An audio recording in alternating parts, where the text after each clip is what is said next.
Olá, tudo bem? O tema de hoje é impressionante.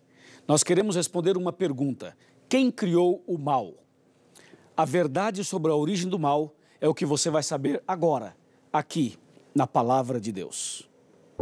Imagine que você é pai, um bom pai, um pai que ama o seu filho e cuida bem dele. Um dia, sem mais nem menos, o seu vizinho acusa você de espancar e bater no seu filho. E mais, o seu vizinho diz que o seu filho não te ama, mas que mora com você simplesmente porque não conhece algo melhor. Algo melhor como, por exemplo, a casa dele. Qual seria a melhor maneira de responder a essas acusações absurdas? Dar uma surra no seu vizinho caluniador? Obviamente que não. Fazer isso daria apenas credibilidade às acusações mentirosas do seu vizinho. Uma boa saída seria dar ao acusador a oportunidade de provar as afirmações que ele faz. E ao seu filho, a oportunidade de confirmar o amor dele por você. Olá, tudo bem? Que maravilha! Estamos aqui para mais um estudo da Palavra de Deus. Essa série, A Verdade, tenho certeza está sendo uma bênção e continuará sendo uma bênção para você e para mim também. Seja muito bem-vindo e que a bênção de Deus esteja na sua vida. O tema de hoje, a verdade sobre a origem do mal. Prepare o seu coração, pegue a sua Bíblia e vamos abri-la no livro do Apocalipse. Apocalipse capítulo 5, versículo 11. Esse texto que vamos ler é um texto muito importante. Por quê? Porque às vezes as pessoas ficam questionando sobre a questão do bem e do mal. Eu já ouvi pessoas perguntarem, questionarem, dizendo o seguinte: Deus criou Satanás, Deus é responsável pelas doenças, pelas inundações, os terremotos e tanta coisa horrível que acontece no mundo. Pois agora você vai saber a verdade sobre a origem do mal aqui na Palavra de Deus. Apocalipse 5, verso 11 diz: Vi e ouvi uma voz de muitos anjos ao redor do trono, dos seres viventes e dos anciãos, cujo número era de milhões e milhões e milhares de milhares. A Palavra de Deus diz que Deus criou os anjos, e os anjos foram criados antes dos seres humanos. E de acordo com esse texto, Deus criou milhões e milhões de anjos. Agora, no meio dessa multidão de anjos, a Bíblia menciona a respeito de um anjo que era um dos líderes, e esse anjo começa uma rebelião no céu. Eu quero que você ouça atentamente, não apenas com o seu ouvido, mas ouça também com o seu coração o que eu vou mostrar agora. Vamos abrir a Bíblia no livro do profeta Ezequiel. Ezequiel capítulo 28, a partir do versículo 14. Eu vou ler alguns versículos e vou parando e explicando para você. Tá bem assim? Veja o 14. Tu eras querubim da guarda ungido. Ok, paramos aqui. A Bíblia está falando de um anjo que era querubim e que foi ungido. Ungido quer dizer separado para um propósito, para uma atividade específica. Então a Bíblia está falando agora de um desses anjos. Ungido, querubim, separado. E o verso 14 continua: E te estabeleci, permanecias no monte santo de Deus, no brilho das pedras andavas. Esse texto mostra que esse querubim ungido, a atividade dele era ao redor do trono de Deus. Era ali, pertinho do trono de Deus. Portanto, estou falando de um anjo que tinha uma posição elevadíssima. Elevadíssima. No verso 14 fala que ele permanecia no monte santo de Deus. Certo? Agora veja o verso 15. O verso 15 é o seguinte: que anjo era esse? O que aconteceu com esse anjo? Nós vamos ler o verso 15 e depois vamos ler o 16 também e talvez o 17. Veja o verso 15, fala assim: perfeito eras nos teus caminhos, desde o dia em que foste criado, até que se achou iniquidade em ti. Aqui tem duas coisas importantes. A primeira é que a Bíblia fala que ele era perfeito, confirmando que tudo que Deus faz é perfeito. Segundo, até que se achou iniquidade em ti. Isso quer dizer que a iniquidade é um mistério. O pecado, a origem do pecado é um mistério. Por isso que a Bíblia fala assim, até que se achou iniquidade em ti. Isso revela que estamos tratando de alguma coisa que é um mistério. O verso 16 fala, na multiplicação do teu comércio, encheu o teu interior de violência. Bom, agora a Bíblia começa a mostrar quais foram as obras e as ações desse querubim ungido, que era bom e tornou-se mal. A Bíblia diz que ele começou a multiplicar o comércio dele. O que é multiplicar o seu próprio comércio? Significa falar mal de Deus e falar bem dele próprio. Então, na verdade, o Lúcifer, ele começou a fazer críticas a Deus. Começou a falar mal de Deus para os anjos e falar bem dele mesmo. Ele dizia mais ou menos assim, Deus não é tudo isso que vocês pensam, Deus não é amor não, Deus não é bom, Deus é ditador, hein? Deus é bravo, hein? Deus castiga, hein? E ele começou a criar essa situação de dúvida na cabeça dos anjos. E os anjos levaram a sério, porque Lúcifer, ele trabalhava e vivia ali no Monte Santo de Deus. Ou seja, era alguém muito importante perto de Deus.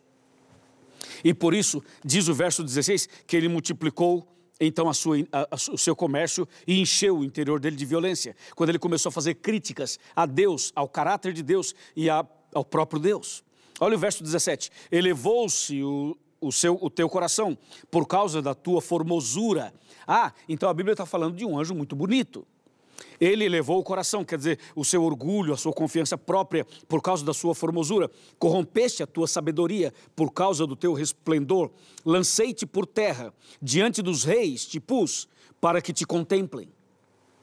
Ou seja, a Bíblia está falando que esse anjo começou a criar no céu esse conflito, essa batalha, essa confusão. Começou a surgir um problema. E o Apocalipse mostra exatamente o que aconteceu. Veja o que diz Apocalipse capítulo 12, verso 7, 12, 7. Fala assim, houve peleja no céu. Miguel e os seus anjos pelejaram contra o dragão. Também pelejaram o dragão e os seus anjos. A Bíblia está falando agora que o que houve no céu foi uma guerra, foi uma batalha. Só que uma guerra espiritual, um conflito espiritual. Justamente por causa disso.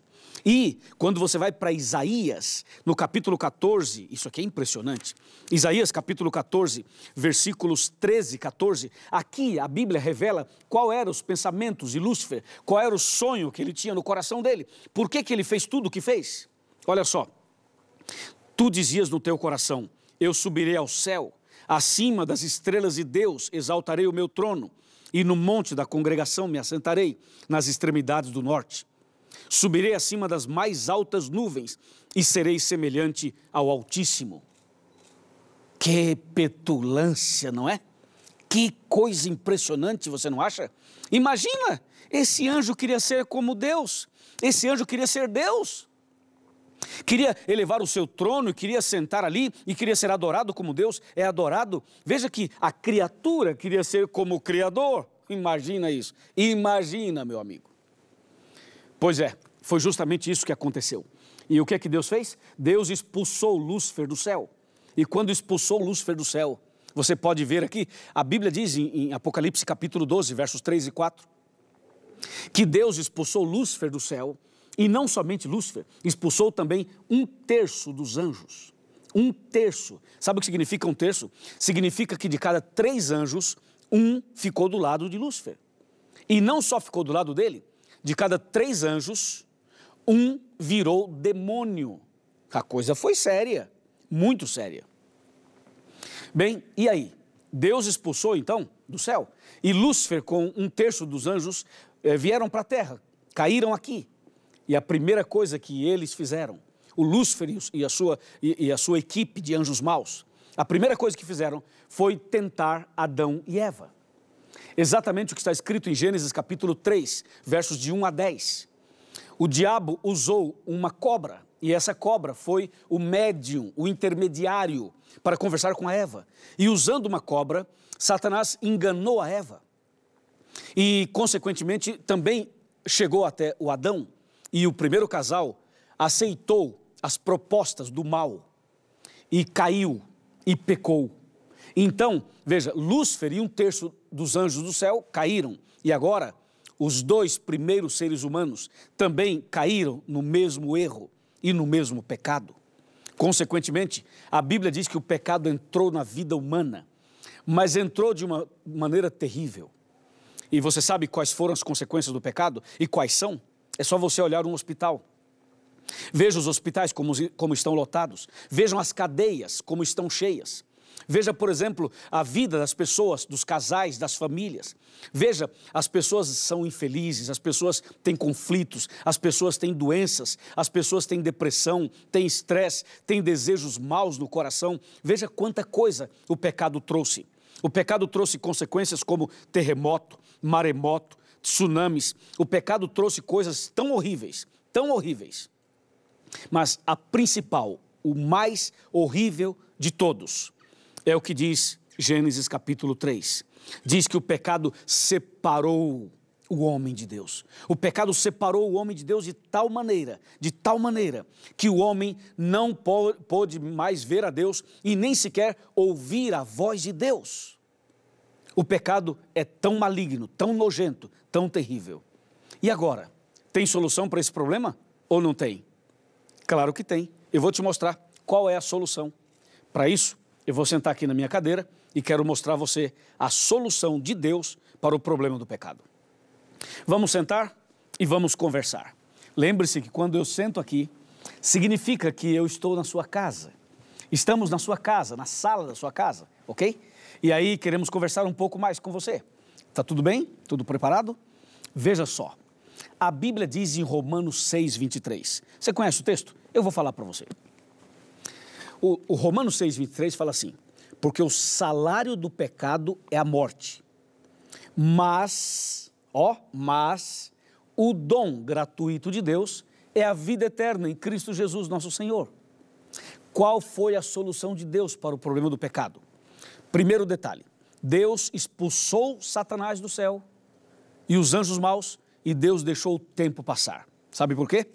Deus queria que as pessoas vissem quem é Deus e quem é Satanás, o caráter do bem e o caráter do mal. Por isso Deus deixou passar um tempo. Se Deus o matasse, então ficaria configurada e confirmada a acusação de Lúcifer. Porque Lúcifer acusava Deus de assassino, de mau, ditador e tudo isso. Então Deus não o matou, deixou que as pessoas percebessem quem é Deus e quem é Satanás. E aí o que é que Deus fez? Deus veio a essa terra. Isso é espetacular. Deus veio a essa terra e Deus disse o seguinte: o salário do pecado é a morte, mas eu amo meus filhos, os seres humanos, eu amo tanto, tanto, tanto, que ao invés dos meus filhos morrerem eternamente, eu vou morrer no lugar deles. Eu vou tomar o lugar deles. E isso o diabo não esperava. O diabo pensava o seguinte: eu vou botar o Adão e a Eva no pecado e vou ficar na esquina, só olhando, dando gargalhadas. E eu quero ver o que Deus vai fazer. Por quê? Porque Adão e Eva pecaram. Deus tem que matá-los, porque Deus disse que se eles comessem do fruto, eles morreriam. Se eles pecassem, eles morreriam. Aí Deus, eles pecaram, vai lá, mata eles agora. O diabo ficou esperando que Deus matasse. E se Deus matasse Adão e Eva, o diabo diria assim: aham, viu só? Como você é assassino? Só porque ele comeu uma fruta, você já matou os dois. Entendeu? E se Deus não matasse Adão e Eva, o diabo diria assim: ah, é? Não vai matar não? Aham, então você não tem palavra. Porque você falou que se eles comessem, eles morreriam. Eles comeram e não morreram. Você entendeu a encruzilhada que o diabo tentou colocar Deus? Foi aí. Só que o diabo não sabia que Deus é tão tremendo, tão extraordinário, que Deus falou o seguinte: ok, então eu vou morrer no lugar do homem. Esse Deus não é brincadeira não. Você viu o que Deus fez? Deus falou assim: ok, então tá bom, eu vou morrer no lugar do homem. E foi aí que Deus colocou em prática o plano que ele já tinha há muito tempo, que é o plano da salvação. E foi por isso que Jesus veio a essa terra, nasceu da Virgem Maria e morreu na cruz por nós, para nos livrar da morte eterna. E lá no Éden, sabe quem morreu no lugar de Adão e Eva? Um cordeirinho. Aquele cordeirinho já era uma representação de Jesus, o Cordeiro de Deus que tira o pecado do mundo. Por isso, eu amo a Jesus, porque Jesus fez por mim algo impressionante. E você também ama Jesus, não ama? Porque Ele fez por você algo impressionante. Em breve, Jesus vai voltar e todo o mal será arrancado pela raiz. E Deus vai dar para mim e para você um novo céu e uma nova terra. E o diabo e os anjos maus serão queimados, eliminados com fogo e enxofre, e todo o mal será eliminado. E você e eu, pela graça de Deus, teremos a vida eterna. Não é tremendo isso? Não dá até vontade de chorar? Sim, dá vontade de chorar, porque Deus é incrível. Você aceita Jesus no seu coração? Você quer realmente viver com Deus e não no pecado com Satanás? Eu creio que sim. Meus parabéns. Então eu vou orar por você. E depois da oração, procure a Igreja Adventista do Sétimo Dia. Faça mais estudos bíblicos, frequente a igreja. Comece uma vida nova e receba a salvação. Oremos. Senhor, nosso Deus e nosso Pai, obrigado pelo estudo de hoje. Obrigado porque onde abundou o pecado, superabundou a graça. Obrigado porque Jesus morreu em nosso lugar. Obrigado porque o inimigo já está derrotado, o mal também. E a vitória é nossa. A vitória de Jesus é a nossa vitória. E eu entrego então esta pessoa que ora comigo nas tuas mãos, a família inteira, todos dessa casa, todos desse pequeno grupo, todos dessa classe bíblica. Que cada uma dessas pessoas, juntamente comigo, que nós todos alcancemos a vida eterna em Cristo Jesus. É em nome de Jesus que pedimos e agradecemos. Amém.